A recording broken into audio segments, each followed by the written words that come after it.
अस्सलाम वालेकुम वरहमतुल्लाहि वबरकातुहू। आज हम आपको हेल्थ आबशार की जानिब से रेकी देने का तरीका सिखाएंगे। कमर दर्द और अर्कुन्निसा में रेकी देने का तरीका। तस्वीर के मुताबिक मरीज को लिटा दें।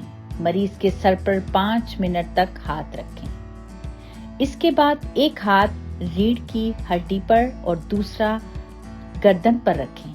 ये अमल 5 मिनट तक करें। इसके बाद एक हाथ मरीज की कमर पर और दूसरा हाथ मरीज के दाएं तलवे पर और फिर बाएं तलवे पर रखें। ये अमल भी 20 मिनट तक करें। कमर के दर्द की कई वजूहात हैं। सबसे पहले आप अपने दर्द की वजह को तलाश करें। ग़िज़ा पर तवज्जो दें। कैल्शियम की कमी को पूरा करें। मरीज को पैदल चलना एक बेहतरीन वर्जिश है। इससे वजन भी कम होता है। कमर में लचक रहती है। नीज पट्टे भी ढीले हो जाते हैं।